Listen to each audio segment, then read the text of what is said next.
This episode of Another Great Day is brought to you by OutSync, a mustachioed 5-person boy band.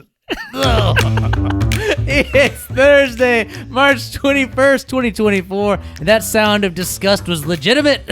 I was just imagining, like, you have NSYNC, and then you have the evil twin band, OutSync, and they all have mustaches. This is like Mario and Wario. And they have, like, sunglasses on.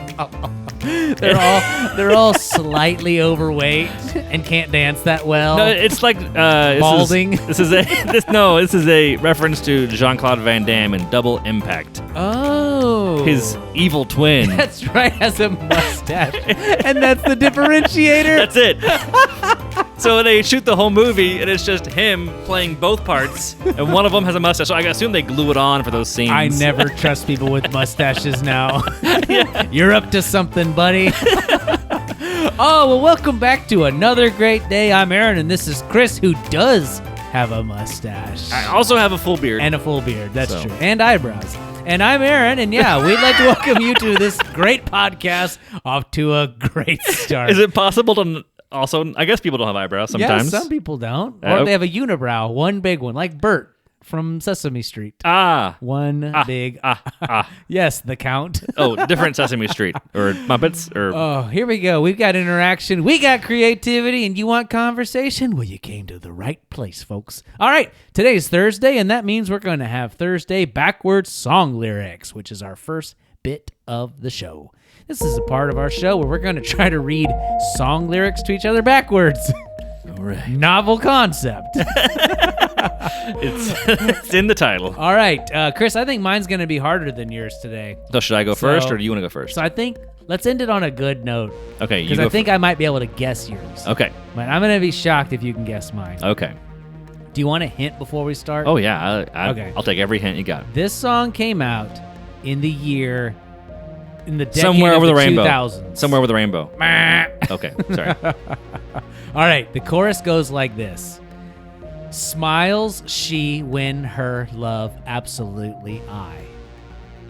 Absolutely smiles when she smiles. This is, I already know this. This is from it was played in a Hummer going up the mountains in Colorado in June 2000 with some young college guys who were driving us on a Hummer tour. What's the name of this song? Story of a Girl. The Story of a Girl. This is the story of a girl. That's right. Got a river, travel the whole world. Yep, there you go. Well done. I didn't think you'd get that. Well done. The whole memory is seared in my brain because we were in this Hummer, a real Hummer, not the H2 whatever Hummers. They're legit Army Hummers. We're going to talk about Hummers tomorrow in this day in history, actually.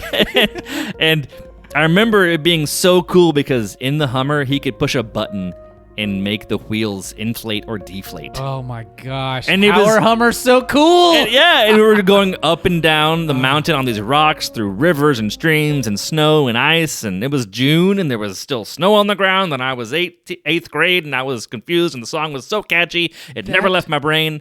Story of a Girl. The Story of a Girl. Well, what do you got? It's not that. It's something else. Oh, okay. All right. All right, you ready? Noted. Yes. It's not my song. Way that it want I. Oh, Backstreet Boys. I want it that way. I knew it. Sorry, folks. I didn't even give you a chance to play along. I'm sorry. I didn't either. Yes. I definitely know this song, but not because of the Backstreet Boys. Oh. I also have a story. Let us hear the story. There used to be an old Christian alt-rock band. This is your story music. And now story time with Aaron Power about 90s Christian music. Oh, yeah. The year was 1999 or 2000. No, it was 2000 because this band was called Fan Mail, and they were on Tooth and Nail Records, and they had an album come out called Fan Mail 2000. And they were just an alt-rock band, very 90s-ish, similar to Story of a Girl. Oh yeah. And they had a cover song on their album called I Want It That Way. Oh. And I was too cool for school. There was no way you were going to catch me listening to the Backstreet Boys. Get out of here. Oh, was that... I was always confused by the Backstreet Boys or NSYNC. I didn't know who sang what songs on those two bands. Well, as corporate America tends to do, if one They put thing's things successful, out in pairs. It comes out. Armageddon and Deep Impact. That's exactly what I thought in my head. Yes. Why is that? Anyway. Yes. Those are old disaster movies, folks. But anyways, yeah. The Fan Mail 2000 album had I Want It That Way, and it was a rock cover of that song. And that's how I actually learned that song, not from the actual band. Well, there you go. Indeed. That was a discussion, conversation, and interaction. We were creative. And now we're going to go on to This Day in History! Wow. Extra intense version. Aaron is trying to make the mic break. I'm sorry. I don't think he did, though. You can tell us, send in your feedback if that broke the mic. Yeah, I'm sorry if that hurt your ears. I think I have it attenuated where it will not. So I get amped for history. All right, here's history. What do we got? All right, the year was 1804. In the year 1804, Code Napoleon is adapted as French civil law. The Napoleonic Code is often portrayed to be one of the most widespread systems of law in the world, claimed to be in force in various forms in approximately 120 countries. Wait, we're talking about 220 years ago. Yeah. Napoleon, you may have seen him on posters recently. There was a movie that came out. It's the guy with the funny hat. He's like charging forward with a sword. Yes. Gonna take over the country of France. Pictures of him with his hand in his jacket. Yeah, that guy had a code. Actually, he didn't write it. Apparently, he got 4 judges to sit together and make up the code, and that's why it's so successful. It's very, law bound. When you're in charge, you can make people do what you want. It's true. And so he decided that we needed a rule of law, a thing that we all agree to, a set of rules that we can live by. We can't have Bill living by one set of rules and John living by another set of rules. Our society will never work. So he got these guys together, and they said, we don't want to have an emperor or a king say, do this, do that. We're going to have hold each other accountable to the rules. Well, how about that? You follow the rules, I follow the rules, and when we don't, we have some consequences. Okay. This is pretty good. So this reminds me of the concept of, like in your home, you might have rules like when we walk into our house, we take our shoes off. And this rule is abided by, this is followed by everybody. Dad, mom, brother, sister, whatever. These rules are the same for everybody, no matter how in charge or how not in charge you are. So, this is how the rules are supposed to work for the people. And in the United States, we add on to that it's not just for the people, it's by the people. Ooh, yes. That's right. We work together to make sure that these rules aren't bad. Yes. And that's one of the main reasons, but we vote. Yeah, I like it. Is we get to tell everybody, I want it that way. Tell me why. That's what our vote is. Our vote is a Backstreet Boys song. Everything comes together in this podcast. I never realized that was a political song. That's All right. Well, that'll do it for the Napoleonic Code and This Day in History. Trying to see how ridiculous I can get there as we enter into the fun zone of the discussion question. Yes, folks, we're going to ask a question here, and we'd like for you to pause the show after we ask it and discuss it with those around you. See who has a funny answer. Maybe you could give them a high five. All right, here it goes. If you could magically make everyone at school or work wear a funny hat for the day, what would it be? Yeah. I love this. This is great. Well, we've had lots of other questions where, what would you do if everybody had to wear whatever, everybody had to do something? I was This is so good. Funny hat for one day. Do you know? No, I haven't thought this through yet. Okay. The first thing I thought of was a banana of some sort, which is not a hat. A banana. But I'm just imagining Put this banana on your head, sir. I'm imagining an oversized banana hat, like a sideways. Maybe it could be like that the Spanish dancing lady that had the fruit thing on her head. The cornucopia on her head. Yeah. No, I was imagining more kind of in the shape of Hey Arnold's head, or Stuart Griffin. Or when Steve Martin had the arrow hat thing. Yes, that's so it's good. all the way around over the shoulders, banana. I don't know why. Well, mine's similar to SNL, Saturday Night Live. I was thinking about an oversized cowboy hat. Oh, just like a really Burt big. Reynolds. It's a big hat. It's a big hat. It's funny. It's funny. It's a big hat. I'd love to see people in a very serious meeting, like trying to go through Corporate numbers. operational efficiencies, and everyone's wearing an oversized hat. Everybody. It's a big hat. So cumbersome. Trying to go to lunch, getting in the car. They're like a little buffet line. Yes. Like bumping each other accidentally. Sorry, ma'am. The hat falls into the gravy tray. Like, oh no. Drat. It covered the whole I lose buffet. more hats that way. All right, well, if you have a funny or ridiculous thing, a hat that you would make somebody wear for the day, let us know in the discussion question below. I'm going to shout out to a very consistent responder. Oh, yeah? I believe it's your mom or mother-in-law. It is my mother. Your mother. Yes. Thank you. Your engagement is always appreciated. And it's always fun to read what you have to say, Mom. Good Yep. job. Awesome. All right, well, that'll take us from the discussion question up on over through the woods and over that little creek, slide through that cave area into the dad joke zone. Yes, that's right. All right, today's dad joke goes a little something like this. There's only one thing I can't deal with, and that's a deck of cards glued together. All right. Yes, indeed. That's a joke. And now joke is over. How about a graceful transition into the gospel, the story of the true hero. I'm now questioning our placement of the joke right before the gospel. The And good now words. for something entirely not ridiculous. That's right. It's entirely different.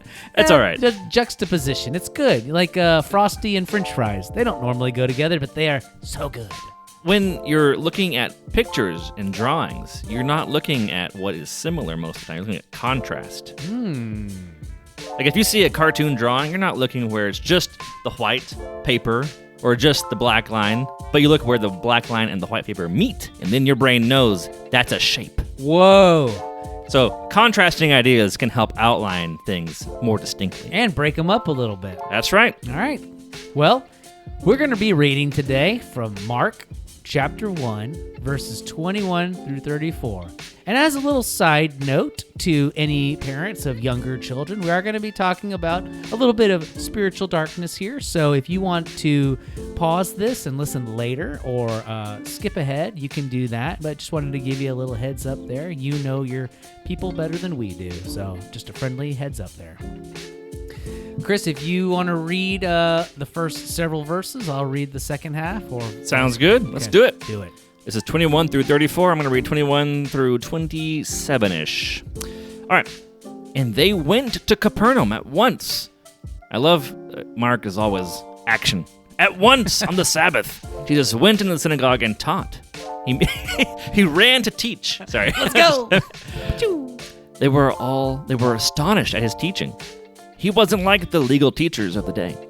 He said things on his own authority. All at once in their synagogue there was a man with an unclean spirit. "What business have you got with us, Jesus of Nazareth?" he yelled. "Have you come to destroy us? I know who you are. You are God's Holy One." And then Jesus ordered, "Be quiet and come out of him." The unclean spirit convulsed the man and gave a great shout and came out of him. Everyone was astonished. "What's this?" they started to say to each other. "New teaching with real authority? He even tells unclean spirits what to do, and they do it." Word about Jesus spread at once all over the surrounding district of Galilee. They came out of the synagogue and went at once, with James and John, into Simon and Andrew's house. Simon's mother-in-law was in bed with a fever, and they told Jesus about her right away. There's that action. He went in, took her by the hand, and raised her up. The fever left her, and she waited on them, meaning she served them. When the sun went down and evening came, they brought to Jesus everyone who was ill, including the people with unclean spirits. The whole town was gathered around the door. Jesus healed many people suffering from all kinds of diseases and cast out many unclean spirits. He didn't allow the unclean spirits to speak because they knew him. And there it is. How about that? Jesus demonstrating his authority over the body, sickness, So- darkness. I was reading up on this morning, and there was an example of a man. This was a kind of a tough example. There was a boat a couple of, probably 20, 30 years ago that was sinking. It was a ferry. People were on it, taking their cars across the water, and people who were just going on a holiday, going on a vacation. And it started to sink. They didn't close the doors right, and it started to go down. And a man, chaos started happening. People were just running around all crazy. And this man, not the captain, not the sailors on the boat, but just a man was like, all right, everybody, we're going to go to the lifeboats over there. And he became the authority. He said, I'm going to take charge because no one else is. And he even went down to where people were below the deck and water was coming in and helped get people out and became a human ladder to get them up to the ladder to get out. And in the end, he did not make it. What? But he took the authority to be in charge to make sure people got to safety. Wow. And it's an interesting story that Jesus here does the exact same thing. He takes the authority to take hold of these unclean spirits and to heal people. And in the end, he sacrifices himself for us. Wow. What a fantastic story. Yeah. What a savior. Indeed. What a guy. That's awesome. Thanks for sharing that, Chris. And with that, let's hit the music and call it a day. Yeah. Our mission here on Another Great Day podcast is to encourage interaction, creativity, and conversation. And we thank you for tuning in. If you like this podcast, give us some thumbs up. That's right. Take a photo of your thumb with a thumb up and send it to the internet, and we'll see it out there. And also send it to the internet. www.theinternet.org. Actually, don't go there. I don't know what that is. No idea don't what do that is. It's a hypothetical. No, in your app, hit the button that says "Great job," and we will thank you much for that. And share it with people you know. Yeah, you'll help us beat the internet. And most importantly, we hope that you make it Another great day. We'll see you tomorrow.